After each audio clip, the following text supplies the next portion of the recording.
आदरणीय प्रधानमंत्री जी, आपको नमस्कार, सादर प्रणाम। आज मैं बेहद व्यथित हूँ और मैं सीधे आपसे बात करना चाहता हूँ। अगर मुझसे कोई हिमाकत हो जाए, कोई भूल हो जाए तो मुझे माफ़ कर दीजिएगा। दिल्ली में अगले हफ्ते से घर घर राशन पहुँचाने का काम शुरू होने वाला था।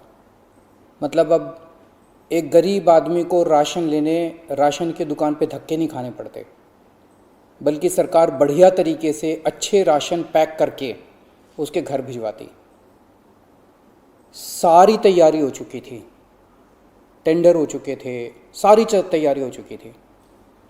बस अगले हफ्ते से ये शुरू होने वाला था।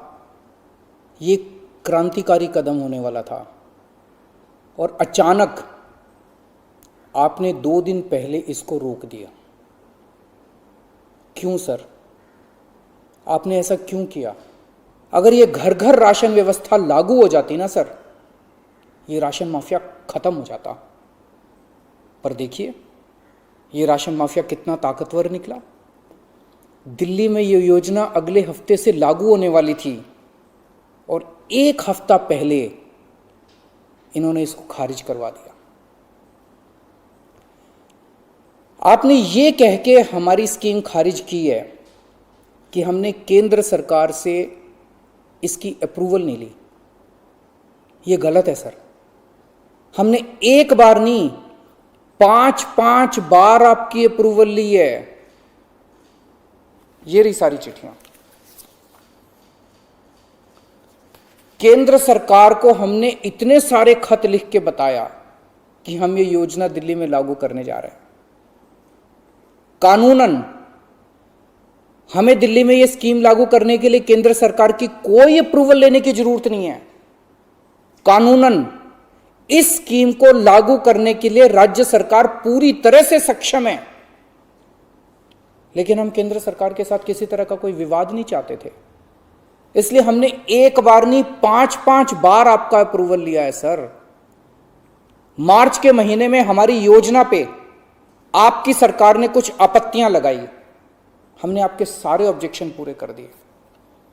जैसे हमने इस योजना का नाम मुख्यमंत्री घर घर राशन योजना रखा था। आपने ऑब्जेक्शन लगाया कि हम इस योजना का नाम मुख्यमंत्री के नाम से नहीं रख सकते। हमारा मकसद अपना नाम चमकाने का नहीं था, हमारा एक ही मकसद था, किसी भी तरह से ये स्कीम लागू हो और गरीबों को उनका राशन मिलने लगे। हमने आपकी बात मान ली, हमने स्कीम से नाम ही हटा दिया। और भी आपने जितने ऑब्जेक्शंस किए हमने सारे मान लिए। इस सब के बावजूद भी आप कहते हो हमने आपकी अप्रूवल नहीं ली। और कैसे अप्रूवल लेते हैं सर? अब और कैसे अप्रूवल लें? इस सब के बाद भी आपने ये स्कीम खारिज कर दी। क्यों सर? लोग पूछ रहे हैं, अगर इस देश में पिज्जा की होम डिलीवरी हो सकती है, बर्गर की होम डिलीवरी हो सकती है, स्मार्टफोन और कपड़ों की भी होम डिलीवरी हो सकती है, तो फिर गरीबों के घरों में राशन की होम डिलीवरी क्यों नहीं होनी चाहिए? अगर आप राशन माफिया के साथ खड़े होंगे सर, तो इस देश के गरीब लोगों के साथ कौन खड़ा होगा? दिल्ली के उन 70 लाख गरीब लोगों का क्या होगा जिनका हर महीने ये राशन माफिया राशन चोरी कर लेता है? ये काम मैं रत्ती भर भी क्रेडिट के लिए नहीं कर रहा।